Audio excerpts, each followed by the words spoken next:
Welcome to Legendary Upside Podcast. My name is Pat Kerrane. You can find all my content at legendaryupside.com. Today, I am joined by RotoPat, Patrick Daugherty of NBC. Pat, how's it going? Very good. Are you known as Kerrane on your own show, or are you just exclusively Pat now that we don't do every show together? Now that we don't do every show together, I'm more Pat than Kerrane, but Kerrane is fine.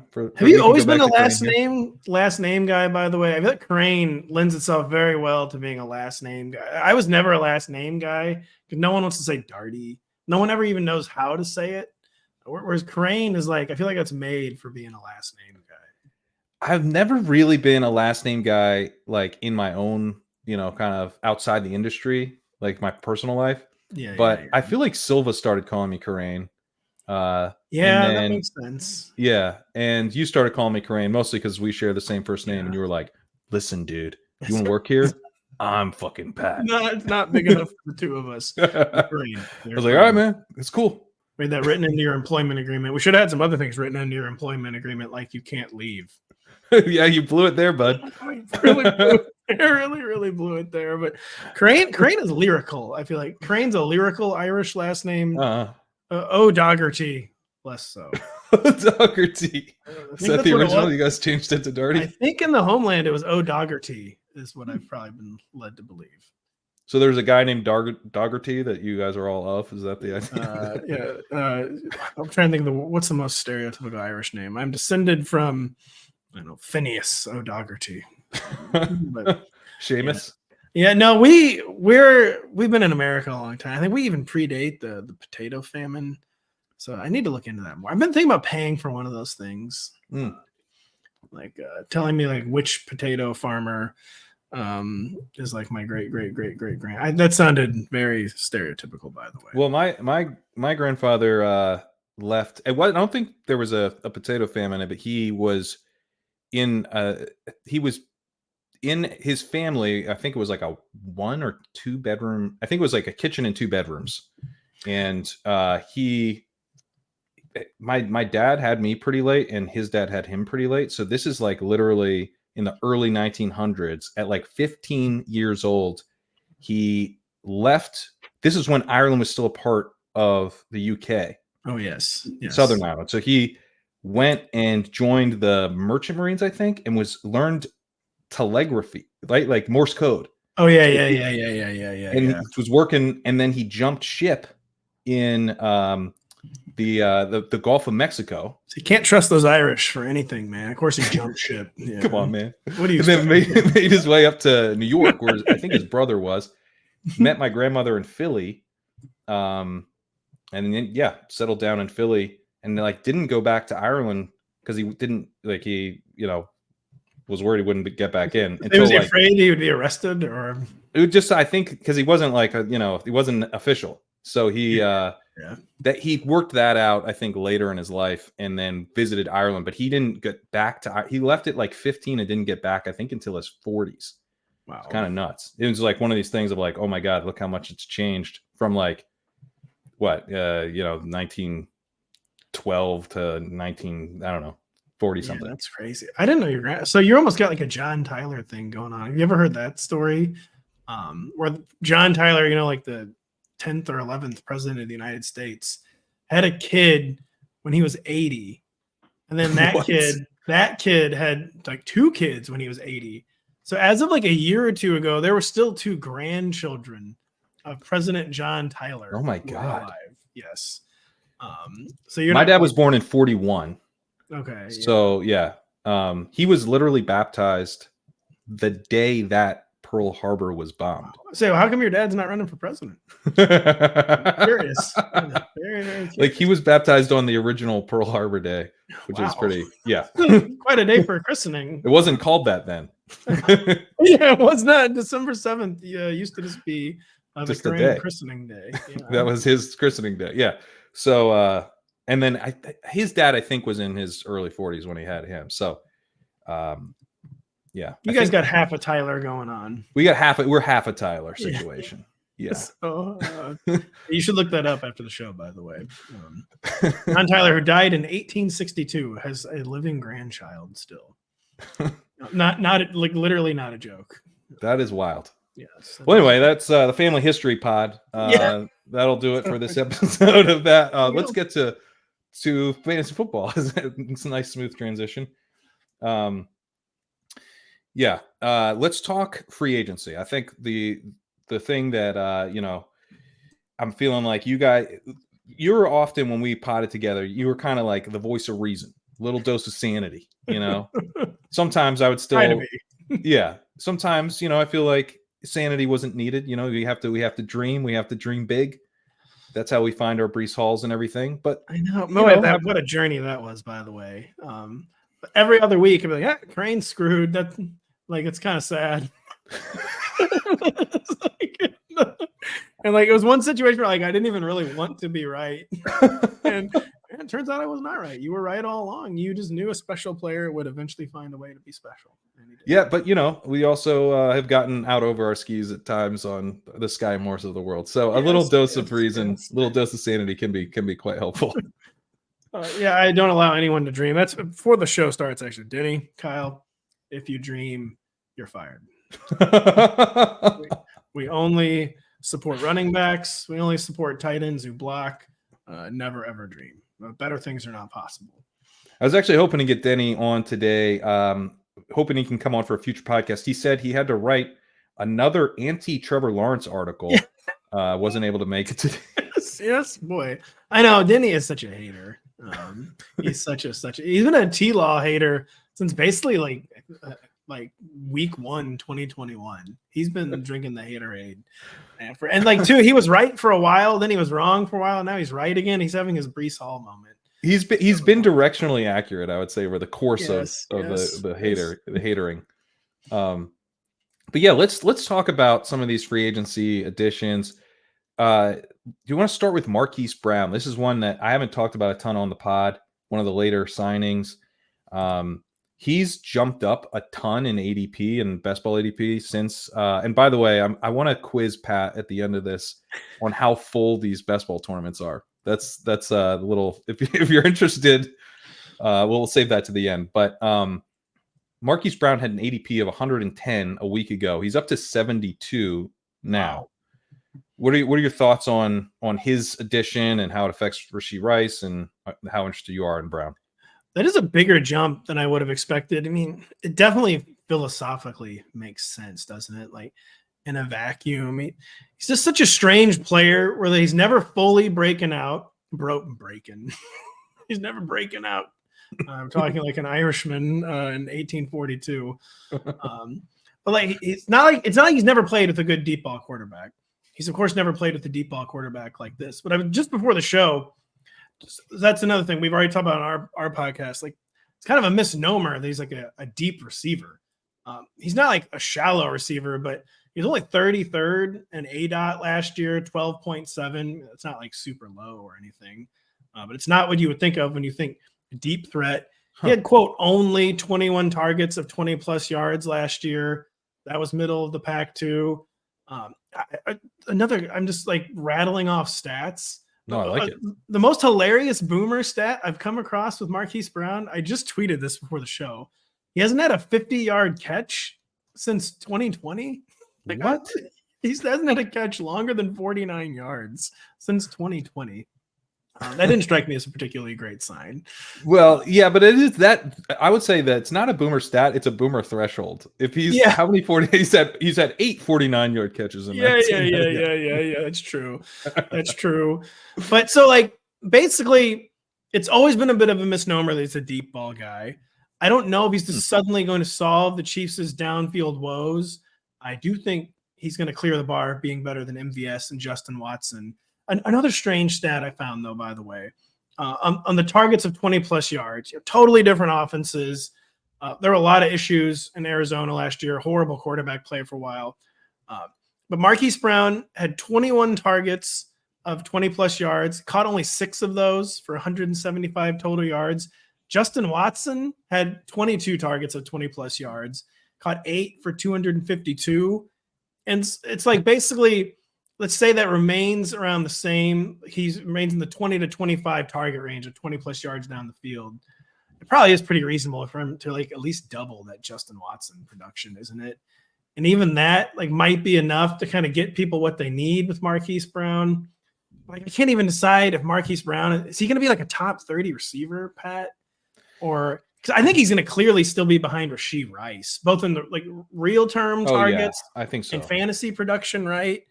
And I feel like we're just like no one even really knows how to define Marquise Brown at this point because he's a deep receiver who's not really a deep receiver. He's a guy who struggled but hasn't been bad. He's had like he hasn't had elite quarterback play, but he hasn't had like bad quarterback play. It's not like he had Lamar Jackson, of course, and even Kyler. It's not like Kyler's like a bad quarterback. He's been weirdly bad down the field.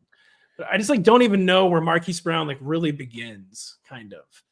And he's a hard eval, I would say. Yeah, generally my take on Rice is that we're overthinking Rice a little bit. Like I understand that he's a shallow ADOT player. He was kind of like, elevated by a bad situation or elevated by a lack of other options. That's definitely true. But he was very efficient last year and was really good when he got more work at the end of the season. He rewarded the increased targets. He played injured in the playoffs. Wasn't as good in the playoffs, but even if you look at his entire sample, including the playoffs, he had 2.21 yards per route run, which is an elite mark for a rookie. Marquise Brown has never had over even 1 point. His peak is 1.85 yards per route run. So that's what I asked Kyle and Denny last week. I'm like, is he even good? I said, let's start there. Is Marquise Brown good? I think he's good, but I don't know that he's like, I wonder if people are going to like a hot take that someone is workshopping right now is Marquise Brown is going to be the wide receiver one over Rashee Rice. Someone's workshopping that right now. We're going to see it, right? Maybe, I don't know. I haven't been on Twitter that much. Maybe we're already seeing it, but that's, you need to come back, by the way. I'm there every once in a while. I try to limit. You're there enough. I'm there enough. Yeah. The Marquise Brown, I mean, like, he's a veteran on his third team on a 1-year deal. Never had a season even close to 2 yards per route run. Rashee Rice comfortably above it. His second season as a second-round pick. If we just zoom out to the macro here, we should be, very much prioritizing Rashee Rice, which I think generally the market is. But I have Marquise Brown still ahead a little bit of ADP, and I think he's a pretty comfortable pick. Like, if you're kind of filling out that wide receiver 4 spot, I like going to Marquise Brown. He's stackable right now in drafts with Mahomes. But yeah, if he were to rise up, into like the 4th round or something, that would be where I would not be interested anymore. So yeah, where he is right now, I think you're right that he a little more like room that that ADP could rise a little bit, and I still wouldn't be totally uncomfortable because he's in the range still where I feel like you can very easily tie break in his favor. Like if you're trying to tie break on the wide receiver 3-4 borderline, or even in like the 30 to 36 range, a good tiebreaker is always, of course, is this receiver's quarterback, Patrick Mahomes. Yep. And if the answer is yes, that's a good tiebreaker. But I think we're both kind of hitting at the same point with Marquise Brown that it's easy to overestimate how much room he has to grow. He was a first-round receiver who played 3 years with Lamar Jackson, and his career high for yards is 1,008. Like 8 yards over 1,000. And 5 years in the league, like you said, he's never had an elite yards per route run. He's never been an elite counting stats guy. Doesn't score touchdowns either because he's tiny. And just I don't see why he would be the number 1 receiver. With Rashee Rice, I always love when a guy like lives up to their pre-draft billing, and he's basically playing exactly as advertised. It's always a great sign when a rookie receiver, a rookie at any position, of course, lives up to their pre-draft billing. Like you said, he commanded more targets than he rewarded more targets. I don't see any reason why Marquise Brown would be in real life or in fantasy like the preferred Chiefs wide receiver. But it is just fascinating because he's been kind of stuck in no man's land. Those Ravens offenses were getting very stagnant by the end of his time in Baltimore. Those offenses in Arizona never took off for a variety of reasons. The Chiefs went so conservative and station to station last year, but I still contend they didn't want to do that. They just did that because what they had to do. And even if he's not a true deep receiver, like his reputation leads people to believe he's going to be a huge upgrade on MVS or Justin Watson. So it's going to grow, but it's easy to overestimate probably how much room for growth he has. Yeah, he should be it's a nice signing and it should help the offense. But I don't know that we're going to be super, super psyched about Brown. Although he is the archetype of guy where, even if he's not hitting 50 yards, maybe it's 45 and we get, we get in the right week, and he can certainly be more of like intermediate plus targets and help open up the offense, but then, be kind of an MVS who occasionally catches a ball. And that's those spike weeks. If they have the right week, could help you. Very confident he'll have a catch over 50 yards this year. And I just thought of one more Marquise Brown data point. Obviously not great. He was allowed to reach free agency. And then when he did reach free agency, he was there for 4 days, and all he could scrounge up was $7 million guaranteed. So the league clearly not very high on the guy. And that's another data point that you just can't ignore. That's true. That's a good point. What do you make of Jerry Jeudy's contract extension? Because that's like I didn't think the league was that high on him. And then they're like, actually, you know what? Also, like the Joe Mixon contract extension. What is the deal? You should probably do the Leno impression here. What is the deal with these contract extension when you're adding the guy to your team? You haven't seen him fit into the team yet. You don't have to extend him. He's under contract. Maybe don't extend him. Like you've been doing this a lot longer than me. Like, isn't this weird? Like, why are NFL teams doing this? I mean, I'm sure it's for some arcane salary cap purpose that even I don't truly understand or haven't really looked into, especially with Jerry Jeudy. I mean, especially with Joe Mixon, both of them. It's just like, who are you bidding against here? Obviously literally no one. They're under contract. Quite literally, you're bidding against theoretical people in free agency next year, which of course makes no sense. You're trying to get ahead of a potential breakout, but if that happens, that's a good problem to have. Okay, he broke out. Now we have to pay him. Like, worry about that. Then when you have to pay him, the guy that you got for peanuts, they were trying to trade him for 3 years and no one wanted him. So, like, what really makes you think there's gonna be like this huge market on free agency for him next year, where you have to like preemptively strike and extend him? It did just make no sense, and I didn't understand any part of the thought process. Like, okay, great, you're bidding against the Raiders theoretically in free agency next year. Like, just worry about that when it happens. And like, it made no sense. And what reason do they have to believe Jerry Jeudy will suddenly break out? Like, he had been kind of like an under the radar yards per route run guy before last year, but then all that started regressing last season. I mean, there was a horrible offense. It wasn't allowed to do anything. Russell Wilson was not allowed to throw farther than 8 yards, like ever down the field. The Joe Mixon one too. It's like that.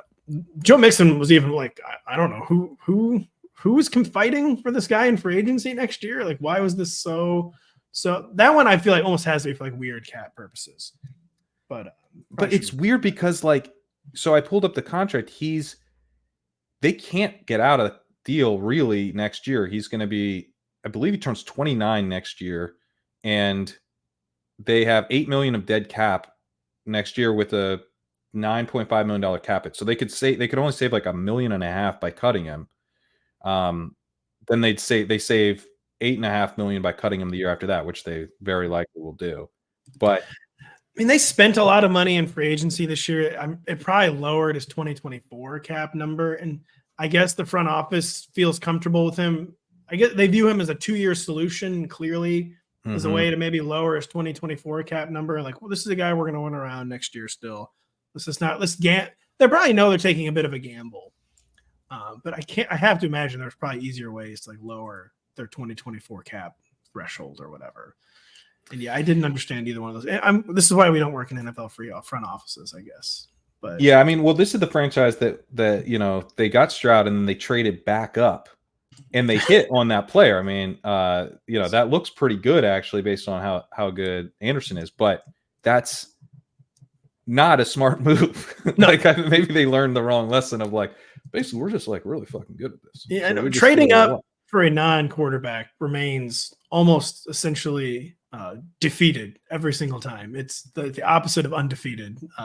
You get defeated every single time when you do it. And it worked with Julio Jones, and I guess it's going to work with Will Anderson. I don't know what, like, I can't remember exactly what they paid, but I mean, it seems like maybe it would work. And maybe it worked out this one time. They are actually the Tobias. Maybe it'll work for us, and then it did. Maybe it worked for us, and he wins Defensive Rookie of the Year. Yeah. And so we don't know anything. But the Jeudy thing, just the Broncos tried to trade him for 3 years. Like, just why? Why the urgency, folks? Why the urgency? It's very strange, but how much are these contracts like bolstering your view of them for fantasy? Because, you know, when we talk about Marquise Brown, like, and we see this more with running backs, but each of the last 2 years, my guy Ronald Jones, you know, gets no money in free agency. We're drafting him in the 11th round, 10th round, and then it starts to become clear, like, this dude's not even going to be a part of the team, right? He's on the practice squad all year.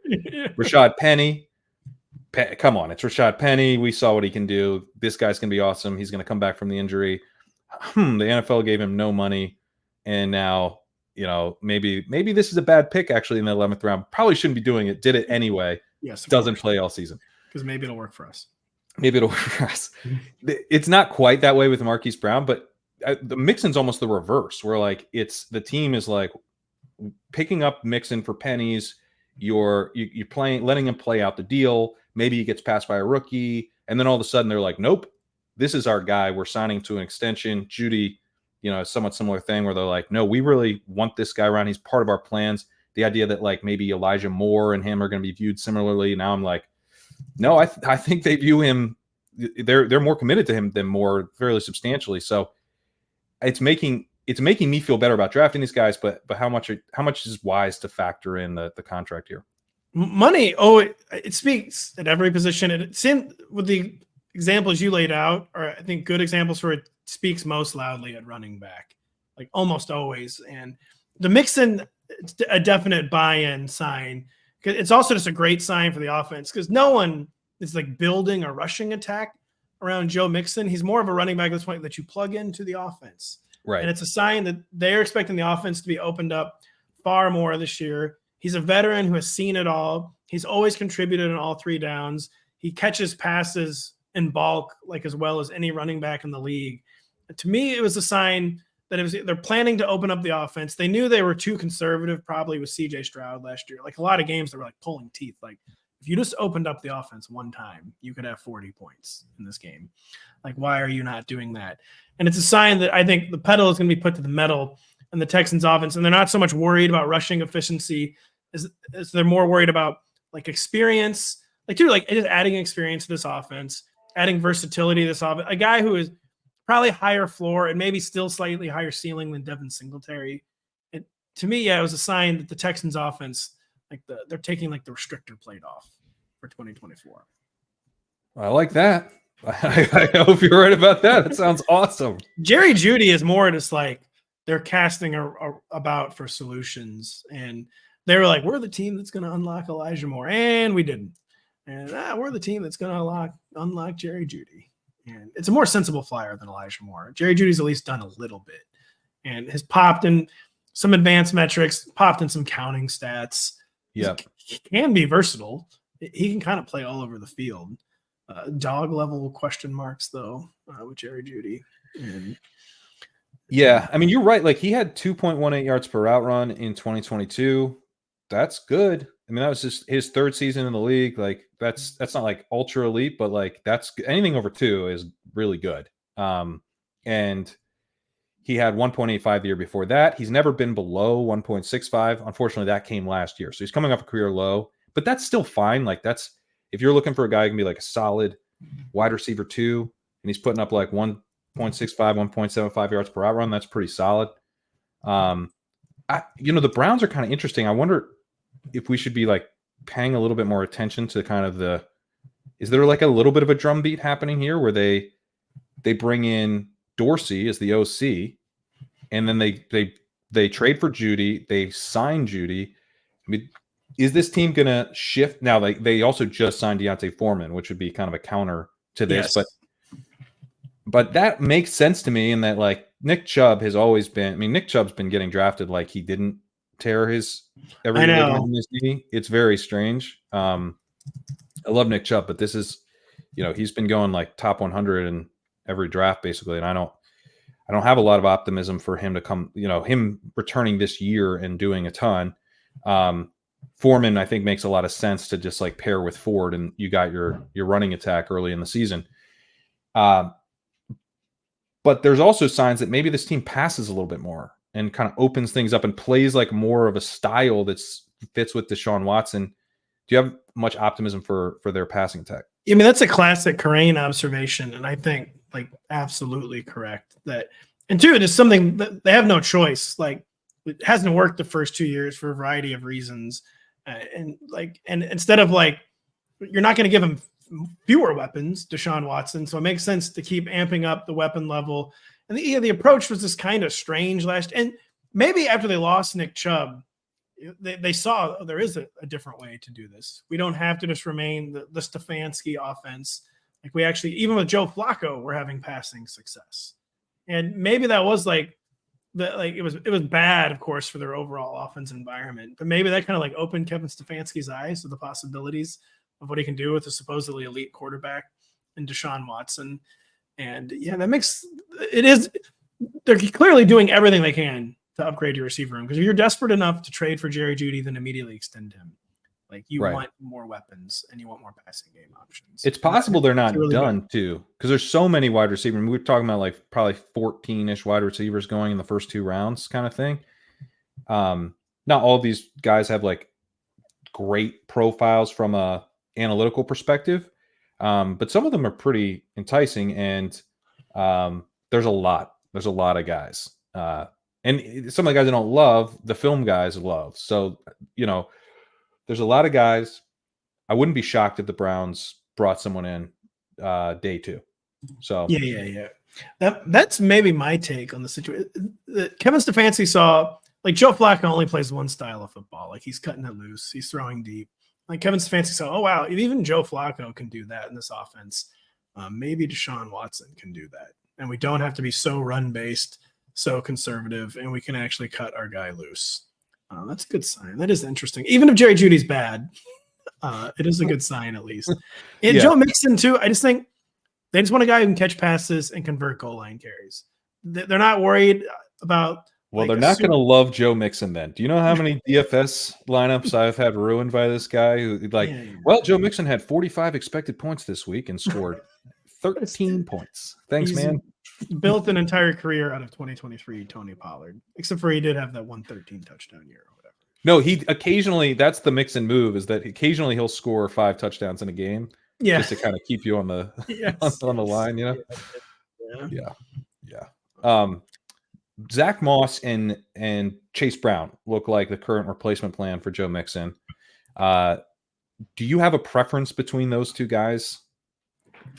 Well, my preference might be like whoever they draft. I almost feel like they're not done. They did re-sign Travion Williams. I'm surprised no one's talking about him.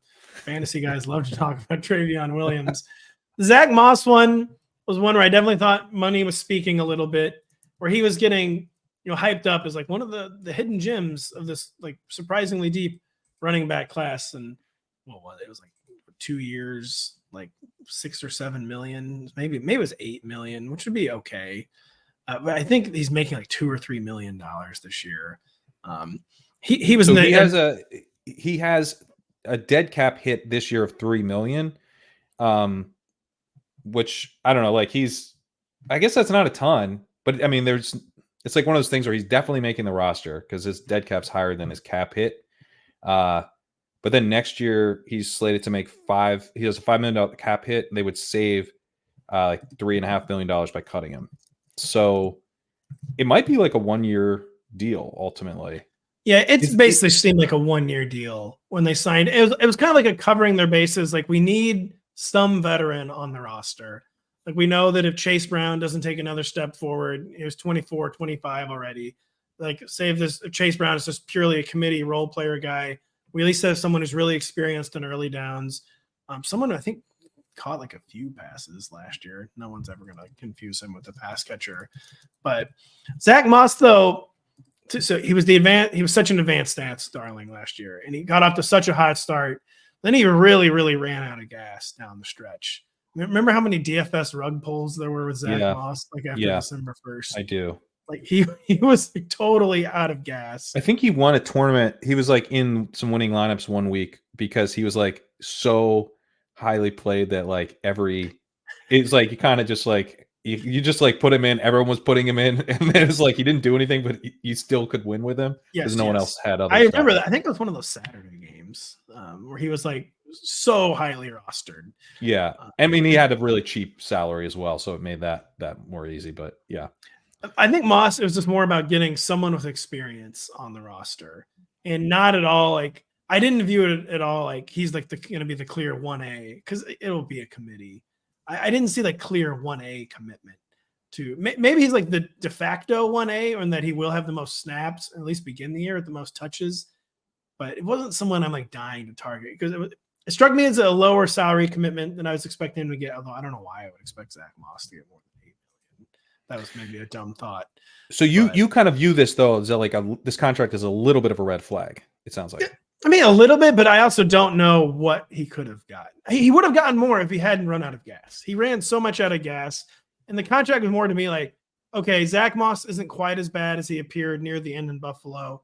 It was the injuries, but also he disabused us of the notion that he was like a new player at the beginning of last season. Like it turns out he's still like fairly Zach Mossy, and he deserves to be on an NFL roster.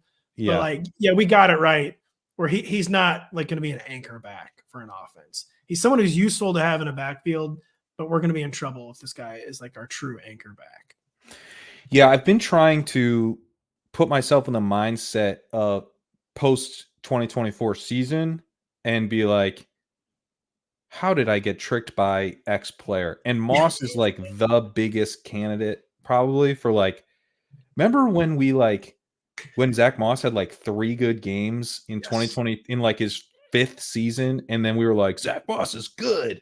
And we like went from literally not drafting him before that year to being super psyched about him. And then he turned not even back into a pumpkin, but just like was who he was. Of course, I mean, Zach Moss did flash last year, like in a way that I didn't think was possible and changed my opinion of him to some extent, but I don't know. He is we always do this, right? Where it's like we feel very strongly and then a bunch of stuff happens and we're like, why did I think that? I know.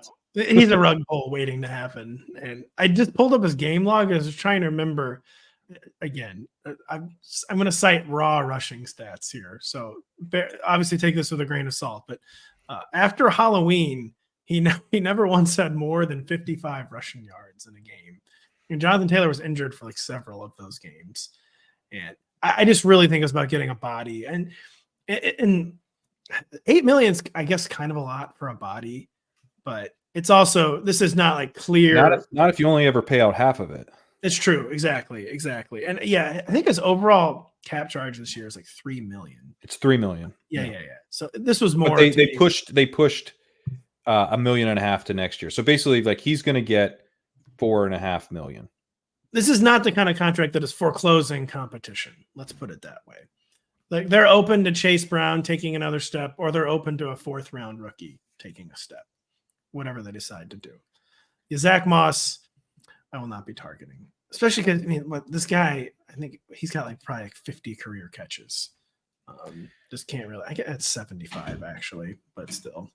So we started with a little optimism, but this is the real dose of reality that I was looking forward to. So yeah, Zach Moss. I mean, so would you take Chase Brown? Zach Moss has got an ADP of 113. Chase Brown's at 107. Wow. You're taking. I know they're both fairly affordable. That's also, I would expect one of them to essentially not have an ADP though. Like I guess it makes sense that they both have ADP. I like taking stabs on both and hoping that there's a win here, but you're right. I mean, they could draft someone. The thing is, it's not a strong running back class. So it's not, but I feel like we hear that every year. No, this is almost every year. Class. I mean, this is really. It is the first year I can ever remember where no one at all is getting any 1st round steam whatsoever. I would be crazy. No, it's just literally not happening. Yeah. Where even some of the weaker running back classes, there's like, oh, Clyde Edwards-Helaire could sneak in at 32, and then he did. I mean, CEH is. There's probably some backs on par with CEH in this class, but CEH should never have gone 1st round, as we know. as we've learned the very, very hard way. Yes.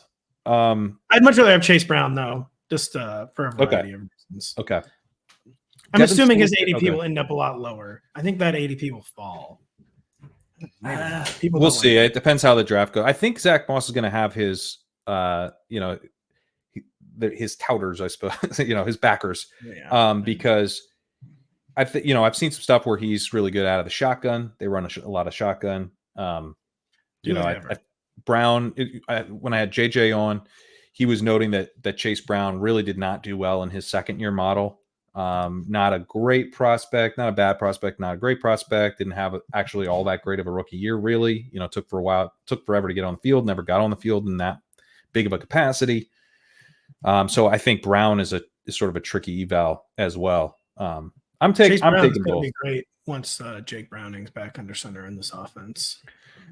So the next podcast that we won't be able to have Denny on for, it's because he's writing about how Jake Browning's actually the 23rd best quarterback in the NFL. I cannot hear any more Denny talk on Jake Browning, as I've already told him openly on the show.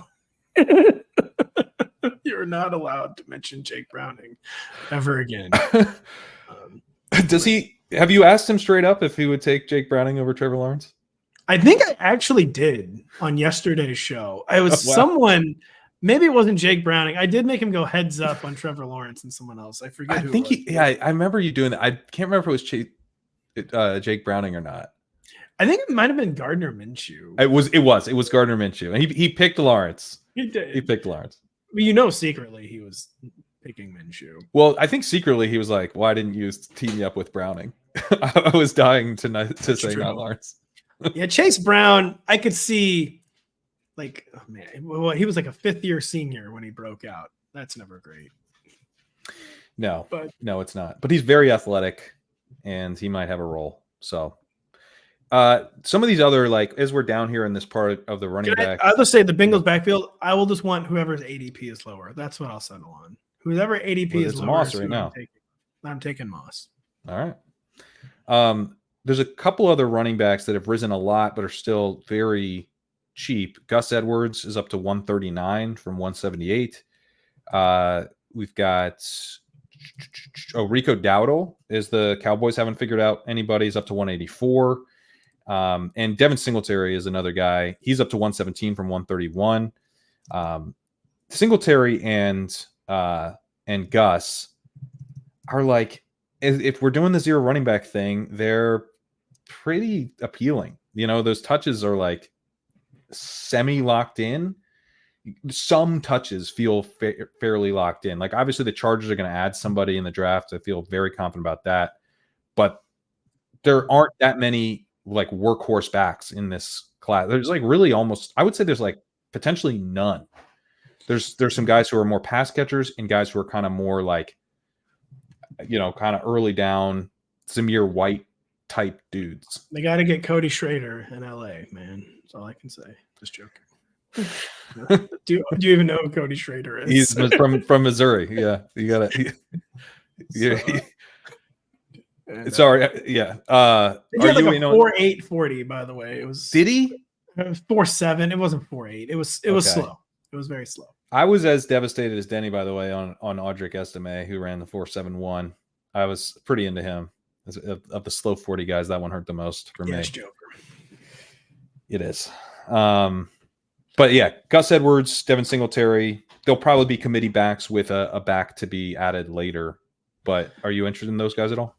I mean, it's so hard to say I'm interested in Gus Edwards, but I definitely agree with your thesis that of those three, his touches are the most locked in, and totally agree they're going to add somebody. But it's not even connecting dots with Gus Edwards.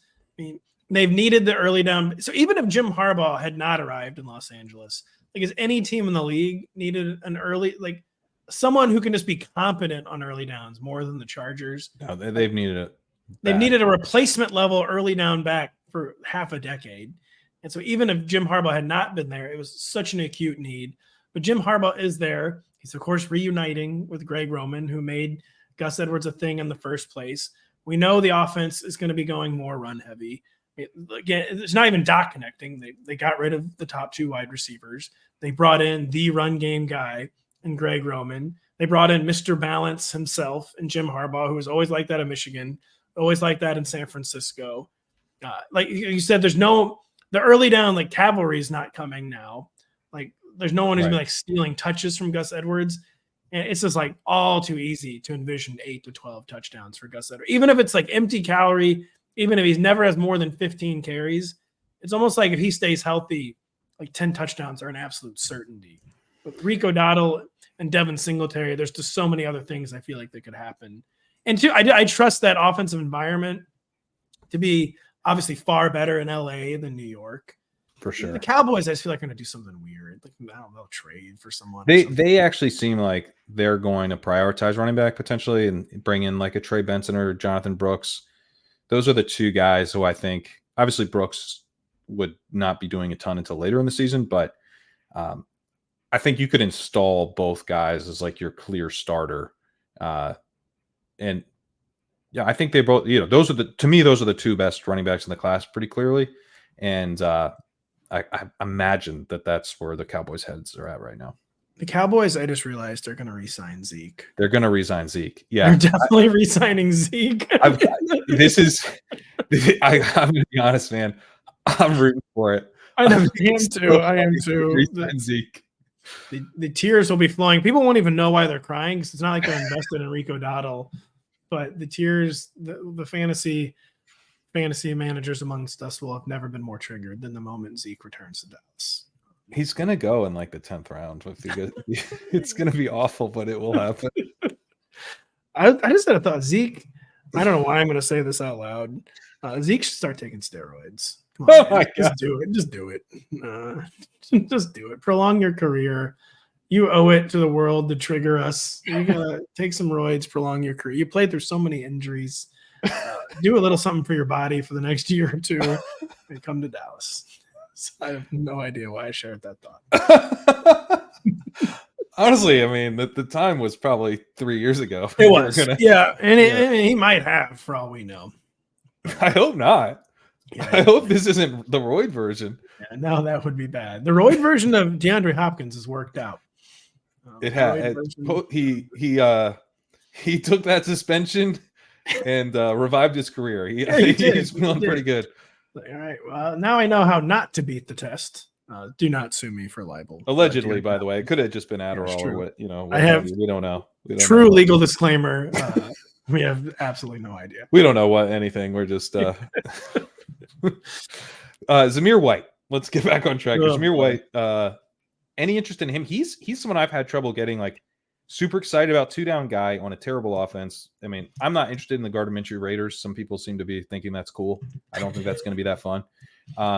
But it's like he's kind of moving up ahead of some of these other guys. They signed Alexander Mattison, which kind of like sneaky good, maybe, where it's like that now maybe they are less incentivized to add a back in the draft. And although there's not that many great backs in the draft, I don't think Zamir White's that good. So a lot of dudes could make Zamir White's life tougher. If they're waiting until day 3 to draft a running back, that's awesome news for him. The only thing I'll say about Gardner Minshew is, a lot of times the meme with backup quarterbacks is, well, he's just going to target the hell out of the number one receiver at least. And a lot of times it doesn't work out. They're just so bad. They can't. Gardner Minshew understood the assignment last year. It was like 160 targets for Michael Pittman. So at least hopefully he'll understand the Devontae Adams assignment. Fantasy, our audiences probably get tired of hearing this argument. Like, well, here's why this team making a free agent addition is actually good news for this player. But I totally agree that it's actually good news for Zamir White that they signed Alexander Mattison because he's going to make the team, but he's not good. They didn't sign legitimate competition for touches at all. Like Mattison is about as known of a commodity as he could be. Had an entire rookie contract where he did nothing. Had the 1-year deal where he gets easily outplayed by Ty Chandler.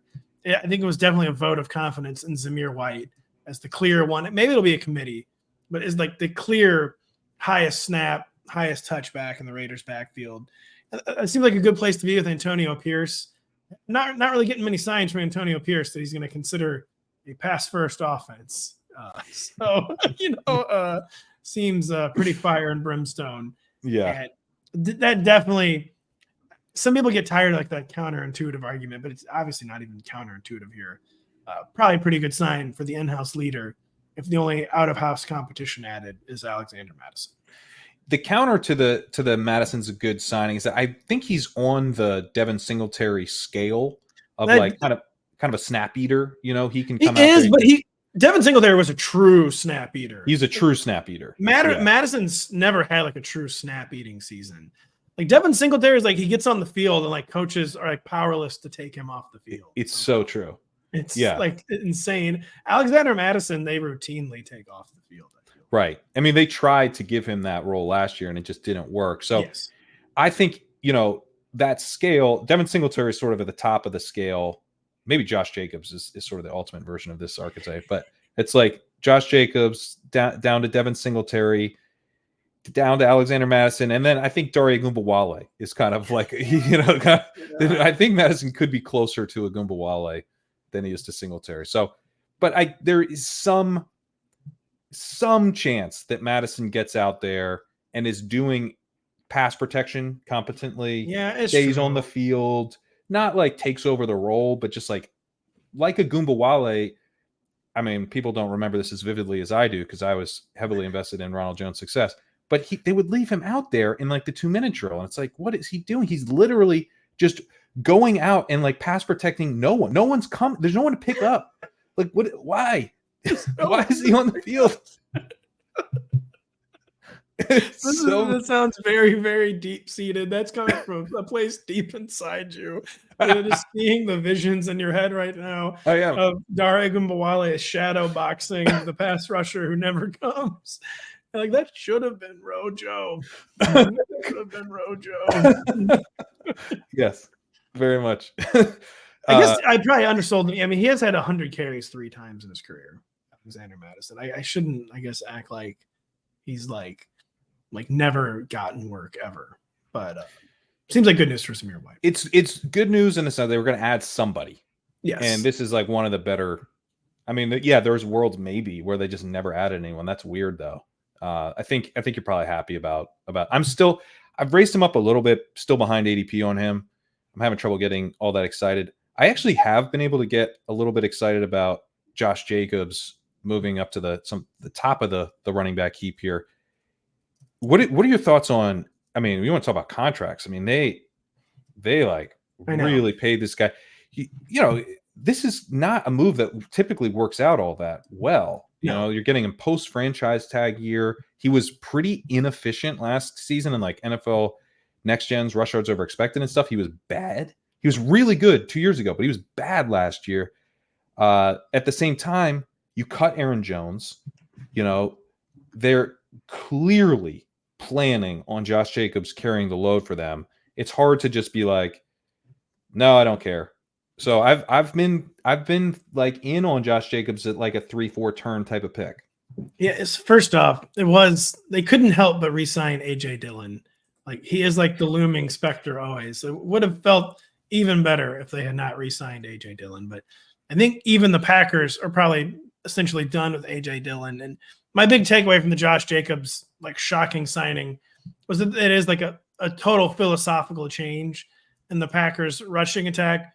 So they feel more comfortable clearly now putting the game on Jordan Love's shoulders. Like they clearly think Jordan Love can move the offense. They clearly think he has weapons. He's developing a rapport with those weapons. I think they were just tired of the committee thing. Like they kind of they ruined everything when they introduced AJ Dillon into the Aaron Jones mix. Like just kind of stalled Aaron Jones's career. Like he was basically like Jamal Charlesing it up. Yeah. Before they brought in AJ Dillon, and it seemed like they never like even settled on truly set roles with them.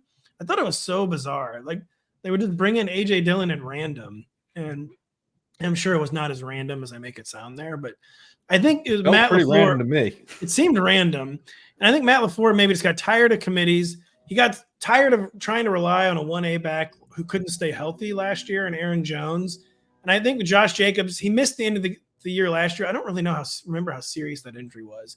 I think it was kind of like our season is over type injury, where he's been very durable, has handled huge workloads forever. And I think it was more kind of like almost what the Texans are doing. Let's just get a guy in here that we know absorbs a lot of snaps, that we know can be on the field all 3 downs. We don't have to rely so much on our running game anymore. We just want a competent, experienced veteran out there, one who probably should be better. Josh Jacobs, it was the classic, didn't report, shows up late, and then just has a bad year. They're probably expecting, a better offseason, better overall environment and setup for Josh Jacobs. And to me, it's about like, we trust the quarterback now. We did the committee thing for an entire rookie contract, and we're sick of it. We just want a legit lead back, and that's why we're overpaying for for Josh Jacobs. Yeah, and I think Josh Jacobs potentially rises up into like the late second round by the summer, and I don't want him there. I mean, I concerns about his efficiency. It's a good offense, but like, how much do I like the player? Not that much. And it's also how good is the offense truly? It was running so absurdly hot at the end of last year. I know. If I asked you like week 9, what you thought about the Packers offense, you'd be like, I don't know. It's like I haven't thought about them in weeks, but I guess they're fine. Like, yeah.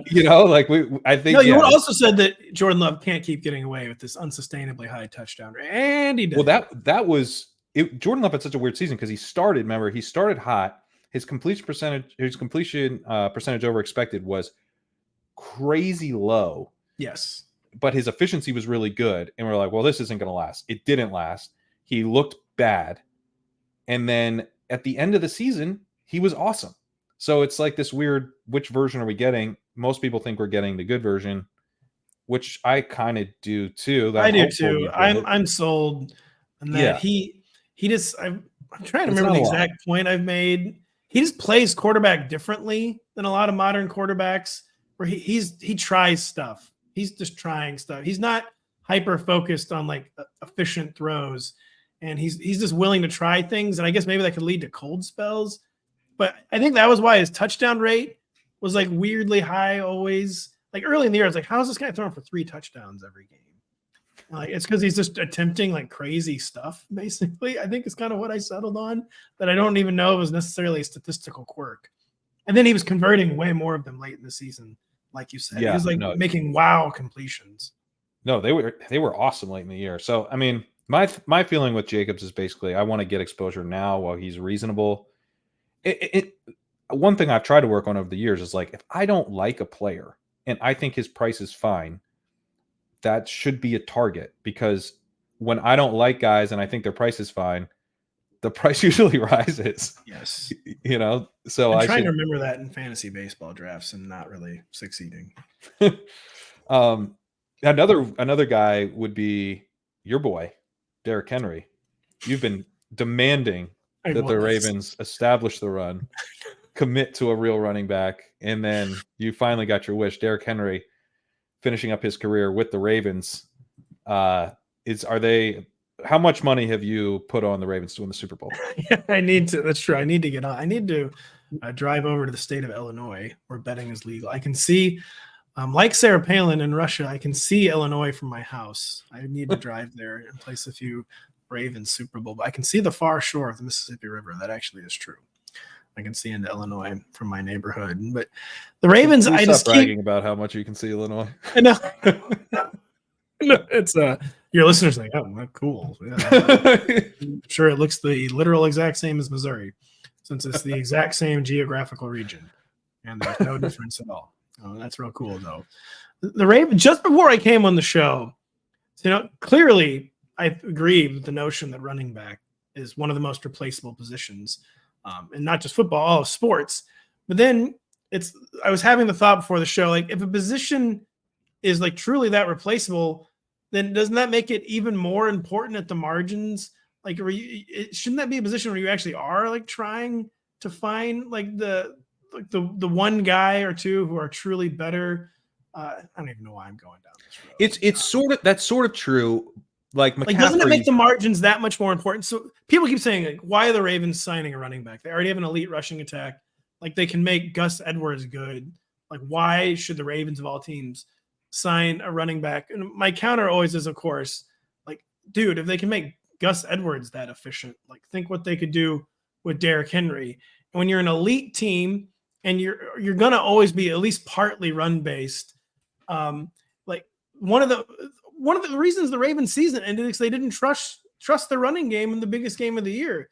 Everyone thought they needed to run against the Chiefs. They got spooked and did not run.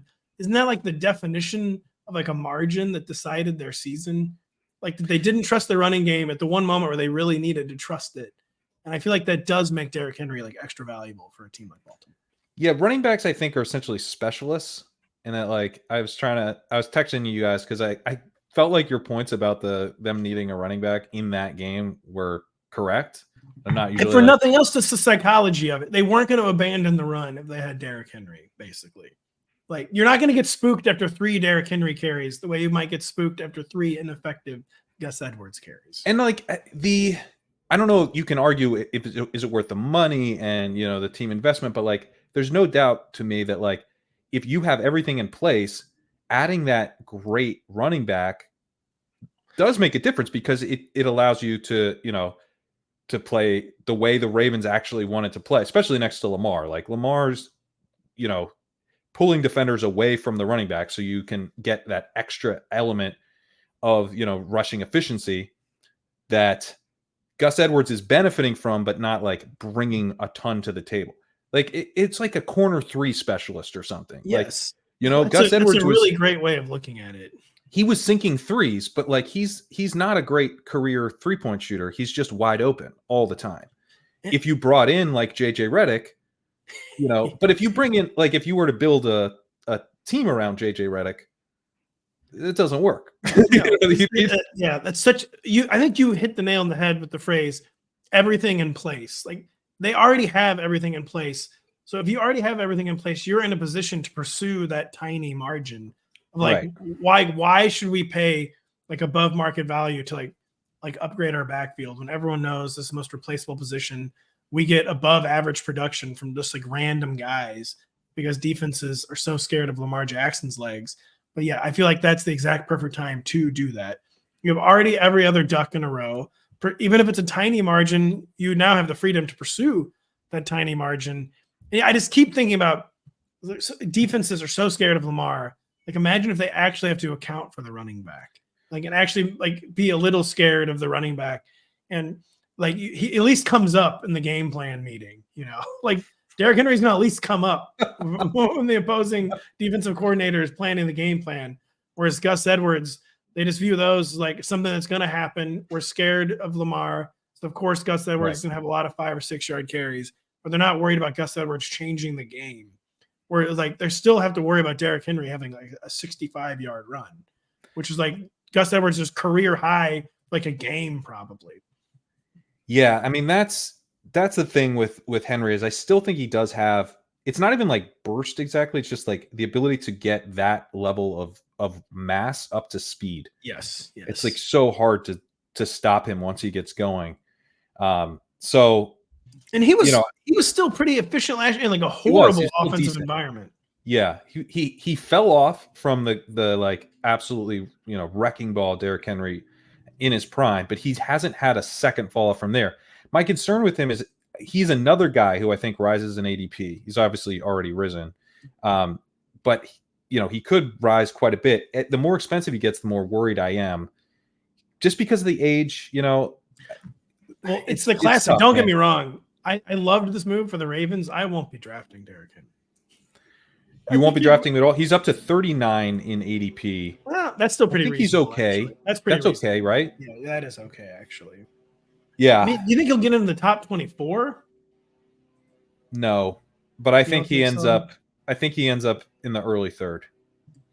That'll be about the borderline. So if he just stays in the early third, and he stays around like ADP 30.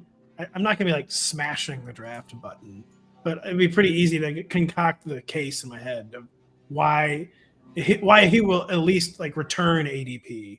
He might not like overperform his ADP, but I'd be fairly confident in him at least returning that ADP. I'm gonna pull a boomer comparison game on us real quick. Yeah. Who's older, Derrick Henry or Todd Gurley? Oh my gosh. I'm just like, in what way is this a trick question? I can't even figure out in what way it's a trick question. So, Derrick Henry. Derrick Henry's older. He's 30 years old. Todd Gurley, only 29 years old. Derrick Henry turns 31 in January.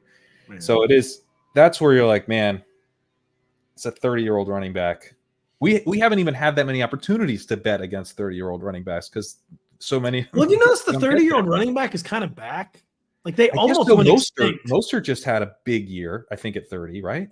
He did. They almost just went extinct a few years ago. I mean, Aaron Jones is now around 30. Derrick Henry's, of course, around like a number of people in this free agent class were like Joe Mixon's getting close to 30, of course. Mostert was 30 last year. Yeah. So Jamal Williams is over 30, right? Maybe not. Well, I don't know why you brought up Jamal Williams. That doesn't help your case. That's true. Yeah, it was absolutely horrific efficiency last year. But I guess 2 years ago, he scored a bunch of touchdowns. How old is Jamal Williams? He really close to 30? He's 20. He's 28. So he did. Yeah, he was 27 last. So he did. The big touchdown year was at 26. So by the way, Todd Gurley pouring out for a St. Louis Ram, one of the final St. Louis Rams. Yeah. So this thought jumped in my head and I forgot it, but you just reminded me. I just want to. We talked about Josh Jacobs. I was confused about what year he was because Saquon Barkley is entering year 7 because he got the 5th year extension or 5th year option, then the franchise tag. Now he hit free agency. Josh Jacobs only entering year 6, even though he's a first round pick. I was like, why is this like that again? Oh, right, because Josh McDaniels didn't pick up this dude's 5th year, then made him the focal point of his offense. Then was like, well, we got a franchise tag. You're like, what? What are you doing? I actually had somehow memory hold that guy. Did you see in the NFLPA survey? Guess which coach came in 32nd for 2023? I am not surprised, and the reason it reminded me is because I had wanted to ask you where he falls relative to Jeff Fisher for you. Where he's never had success. Jeff Fisher had success, at least. So this is actually insulting to Jeff Fisher. It is. Jeff Fisher, at least. Jeff Fisher was a man of his era where Jeff Fisher's like, we're going to play defense and we're going to injure people. Like, that's like what they did. They had defenses, those Titans teams and even the Rams teams had defenses that would get hot for like 5 or 6 game stretches. They were never like sophisticated game planning type of defenses. They weren't like Belichick defenses where like we're playing chess. Like they were just like smash mouth defenses who tried to injure people. Like they really did just try to. Like, with the Rams, I witnessed this, like they were just trying to hurt people. And they did. I always bring up, they basically ended Peyton Manning's career. They like kept late hitting Peyton Manning in St. Louis, and he injured both quads. And he was never the same after that, his second to final season. And so Jeff Fisher had he was a man of his era and had a strength. Josh McDaniels' strength was having his strength was injuring people, it sounds like. Yeah. So, you know. Not a great strength to have. I'm giving too much credit for that, but he had a philosophy. He won 13 games multiple times. Let's put it that way. That's true. I have to say, I think probably the high point of the entire Hard Knocks series is Jeff Fisher waving goodbye to his team as they drive off. And he's like in a park or something with his wife, and he's just like, goodbye. And they fired him. It's so strange. That was very bizarre. Jeff Fisher, man, that guy just like disappeared too, by the way. He got Twitter briefly. He's just like gone. He's like, he couldn't become a personality. He was unwilling, I guess, to become an assistant. And he's just like living his best life, I guess. Well, good for Jeff. You know, I don't have to hurt people anymore. He's at peace that he finally no longer has to injure people. That is good. Saquon Barkley, as we get back on track here, is a guy who, you know, we talk about Derrick Henry probably not getting into the top 24. Saquon Barkley very much part of the top 24. I've had a really hard time getting on board. I've gotten a lot of pushback though from people being like, look, the whole tush push thing is overblown because Kelsey retired. He's the key to the tush push. So, you know, say that now they brought in Saquon Barkley. Actually, I've been trying to get aboard that narrative, by the way. Have you? Yeah. Okay. All right. So I want to hear it. But the even with that, I'm like, dude, he's not going to catch passes. I know. You know, it's like we need the touchdowns. Like that has to be right. It to does. pay off this price because there's no alternate route, right? You're kind of locked into this fairly narrow path that I personally don't feel that great about paying off. It's certainly possible. I'm not saying there's no chance he scores a bunch of touchdowns. He's on a good offense, and I still think he's pretty good, but I'm not sure Barkley is like transcendent at this point in his career entering year 7. So, he certainly could prove me wrong, but this is like one of the easier fades right now for me as he goes at pick 17. I think he's basically more of a 2-3 turn type pick. I totally agree with all that. And he's another guy, I think he'll make a bigger impact in real life than fantasy, where I think the Saquon Barkley signing was about the Eagles, like, okay, we have overthought this backfield like so much. Like, how many situations did the Eagles get in the past 3 seasons where it's like the biggest snaps of the game, and somehow that called for like Kenneth Gainwell or Boston Scott to be in the game? I think they wanted to get to a place where their number 1 running back is actually the running back who's on the field for the most important snaps. I think that was part of – I'm dead serious. I think that was part of it for the Eagles. Like, yeah, we should probably have a backfield construction that doesn't call for Kenneth Gainwell to be in the game on every one of the most important third downs. Or Boston Scott should not be taking like some of the biggest goal line carries of the entire season. Like, we should maybe just have a real lead running back who can handle that. But Saquon Barkley, I go back and forth like, man, this guy gave up a lot of snaps to Matt Breida last year. But that was also probably because their passing game environment was so horrific. Like, the running backs, they needed them for so much. Like, of course, Matt Breida is going to be in the game fairly often. So I try not to get too worried about that. But the receiving efficiency did decline. He's always been a weirdly only okay pass catcher. It is weird. He makes like highlight reel catches, but I feel like he's never been like that explosive of a pass catcher, especially the past several seasons. I guess he did have a few years where he was fairly explosive. He's kind of routinely making big plays, but he's never been as efficient as he should be as a receiver. I do think the touchdowns will happen, not just because of Jason Kelce retiring. I do agree with that. The tush push was all about Jason Kelce being the quarterback of the tush push. But I also think I'm totally of the belief that the Eagles' meltdown began when like Jalen Hurts banged his knee last year and just wasn't the same. And I think that they want to finally start limiting his hits a little bit. And I do think it's going to become an offense that gets more conventional at the goal line.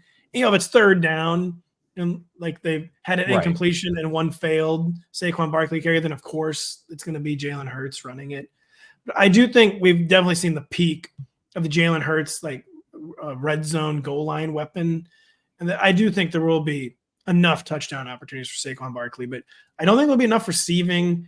He's still so boom or bust as a rusher. He's had a lot of long runs last year still. He was still positive rush yards over expected. But he's every year, like there's some reason why he doesn't ever quite return ADP. And I think this will be another one of those years. He's been boom bust his entire career. It's his entire life. Like literally his entire life. He's stylistically boom bust, which is not a huge problem in a lot of ways. Like Breece Hall is stylistically boom bust. I think his success rate was really bad last year. The Jets had a bad offensive line. They had terrible quarterback play, but lots of running backs would have had a better success rate than Breece Hall did. Many other running backs would not have done nearly the explosive stuff that Breece Hall did too. It's kind of Kenneth Walker, who, I am not the biggest fan of overall, but like he is stylistically boom bust. That's one of the things you like about him, is that he does have that boom to his game. I view Barkley as a boom bust runner. That honestly makes me a little bit harder to get excited about the whole touchdown thing, because it's like if he's less reliable, but he's got size. Certainly he could punch in some goal lines for you, or goal line touches for you. I worry about the overall state of the Eagles offense too, though. Like things came undone. They really did, in a way that felt like a troubling way. In a troubling way, in a way that, like, looking back, it was hard for me to fully internalize just how off the rails it had gotten. Like, I know. In retrospect, it was so obvious they were going to lose that playoff game. I know. Like, I know. Like, I know. I was like, it's the Bucs and the Eagles. Like, this can't be real. They can't be this off the rails. But it was over for them. They weren't even competitive in that game. And you kind of knew, you're like, if they they felt like a team that was just going to show up and like blow it and go home like that. And then that's exactly what they did. I'm going to make an absolutely horrible comparison, like a totally useless comparison, but like Jason Kelce retiring is like such a big, it was when Yadier Molina retired for the Cardinals, the entire organization fell apart last year. Like not even a joke. And like Jason Kelce is the heart and soul of an operation that already went south. Now he's gone. Like it's a new offensive coordinator. Like Nick Sirianni's already fired everybody he can fire. Like it's kind of like a desperate situation as far as things can get desperate for like what's still a good on paper roster. But it's like a desperate situation kind of. And I could see like it just going further off the rails this year. So I do worry about that aspect of Saquon Barkley. Okay. So it sounds like, yeah, you're probably more bullish than I am, but his current ADP maybe feels a little optimistic. He's someone where that's the classic, instead of like betting on, well, I think things can go right for Saquon Barkley. I just know that's gonna be a situation where I'd rather bet on like a younger player, or like a wide receiver or something. I'm gonna let other people bet on like the rebound, quote unquote, for Saquon Barkley. So let's close out with the kind of the biggest signing, the one that I think has made people the most optimistic. Kirk Cousins signs with the Falcons. We are seeing the reverberations of this have been huge.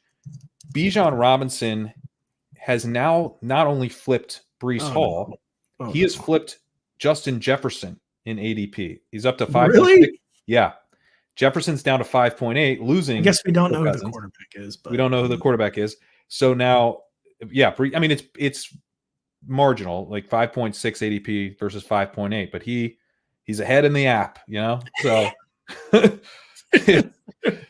he flipped him.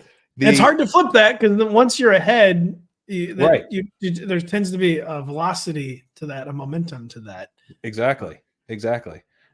So Drake London is now up to 23. You'll sometimes see him go in the middle of the second round.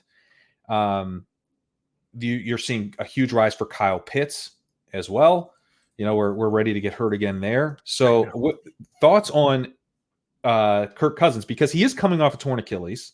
He's an older quarterback. I had some people in the comments of one of the recent videos point out that I think Dan Marino came back from a torn Achilles. He did. Denny talked about Daugherty came back from a torn Achilles. So I guess we have actually seen some pocket passers, which Cousins very much is, come back from torn Achilles and be fine. Are you going to be in on these weapons? Kyle Pitts. This is not a bit. His new ADP is 69. Oh my gosh, that's pretty. So what is that? It's like the 6th round, I guess, for Kyle Pitts. My one thing with Kirk Cousins and the Falcons is that, so it's just like an article of faith that Kirk Cousins, like, oh man, he's going from a team that had all these weapons to another team that has all these weapons. And I've just keep wondering, like, does he truly have all these weapons? Like, it's not a bad skill core. It's an above average skill core. But I mean, it's not Justin Jefferson, Jordan Addison, TJ Hawkinson, even like KJ Osborne is a pretty good reserve receiver. Like, he had a genuinely like staggering amount of weapons with the Vikings almost the entire time he was there. This is a good skill core. I just don't know if this is like an awe-inspiring skill core. And like, I feel like Kirk Cousins needs that kind of skill core. And if Kirk Cousins doesn't have like these truly elite weapons, does his play sag? And there's not everyone else like reach the numbers as easily as expected. And like Drake London, a totally different type of receiver than Justin Jefferson. And I just wonder about the whole overall offensive climate maybe not being as good. It's just like an article of faith. Like he went from one team with a bunch of weapons to another team with a bunch of weapons. I just don't know if that's entirely accurate. It's a good skill core. It's not a Justin Jefferson-led skill core, though.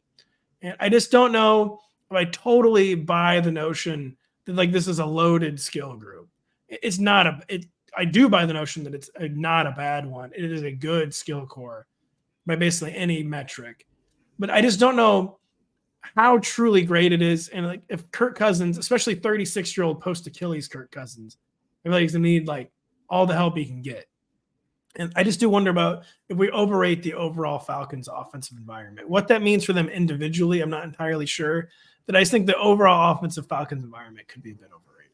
It's tough because you're coming from Arthur Smith. You're coming from no passing attempts. You're coming from Desmond Ridder.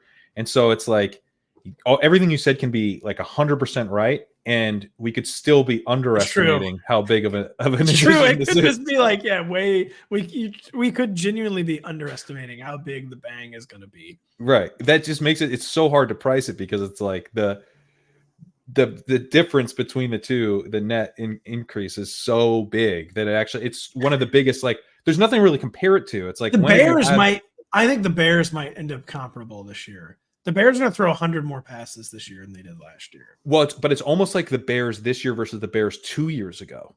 That's true. That's a good point. That is a really, really good point. Yeah, we're last year that was the Bears opened up last year. Yeah, that's a good point. Yeah, that is a good point. Yeah, so I mean, I'm generally with you. Like, I'm trying to get some London, I'm trying to get some Pitts, but it's like, who do you prioritize? That is another thing. Yeah, it's like, I don't even know which of these guys to truly prioritize. I guess probably Drake London, to be honest. Probably London. Yeah, and that tier is flat. So I think like there's part of me that's like, God, I take London in the late second now. And it's like, yeah, but who else are you gonna take in late second? Like, it's fine. Like, don't stop freaking out, man. Like, it's like, relax. I just asked you to come on my podcast. Can you stop screaming? Stop screaming about the late second round in March, dude. Get a grip. Get a grip. Yeah, you have to say that. You probably have to genuinely say that to some of your best ball people. Like, get a grip. Just relax. That leads us pretty nicely, I would say, into the final thing I want to talk about here as we close out. I want you to guess how full these tournaments are, Pat. I'm gonna be horribly. By the way, I'm going through my tabs. And I just have the John Tyler tab open. That's how you know it's been a good podcast. For some reason, at some point, I opened the John Tyler Wikipedia tab. A classic pod where we started with John Tyler and on Kirk Cousins. Normally, you would want to start with the biggest free agent signing and then get to the John Tyler. I know this pod started with me, an Irish descendant, making like weird anti-Irish statements. That was strange. Well, we did land the plane, sort of. We went off the rails several other times, but the big board has 223,200 entrants. Wow. It's been open since I believe before the Super Bowl. I think it opened insanely early. I think it was after the conference championship games. They know their people. They know their people. Yeah. No, I was drafting. So it's been open the entire off season. But 223,200, fair amount of people here, fair amount of teams, I should say. How full do you think this tournament is? What % full do you think the big board is right now? I mean, it's either going to be sickeningly high or, I mean, it's like 83.7%. It's only 62% full. Okay. Because like you guys, because by the time I finally decided to start drafting, they're like, oh, sorry, man, the puppy 6,000's full. I'm like, what? Like, I thought I just saw Pat tweeting about this the other day. Like, he was just starting and it's already full. So that is how I always feel with my relationship with these underdog best ball tournaments. Like, how is this thing full? Like, what are you talking about? but Pat, that's 138,384 teams have been drafted in this tournament. That's a lot. So, all right, next one. This is the last one. This is the rookies and sophomores tournament.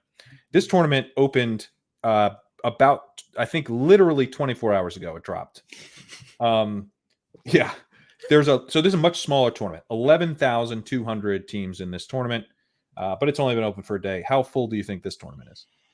Well, this seems like the ultimate. Like, I'm going to prove myself with rookies and sophomores. I got to get in this thing and immediately appear smart. So I'm gonna say 78.1%. Oh man, no, way too high again. It's only 40% full. So we're not as sick. So this is that's true. I'm actually learning something. You guys aren't quite as deranged as I thought. It's like I just assumed like the clarion call out like we got to get in. Like, dude, I'm trying to do my bracket. Like, shut up.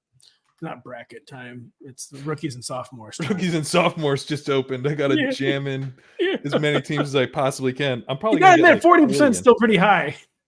It's staggeringly high. I think that this thing's 40% full. I think it might fill tomorrow.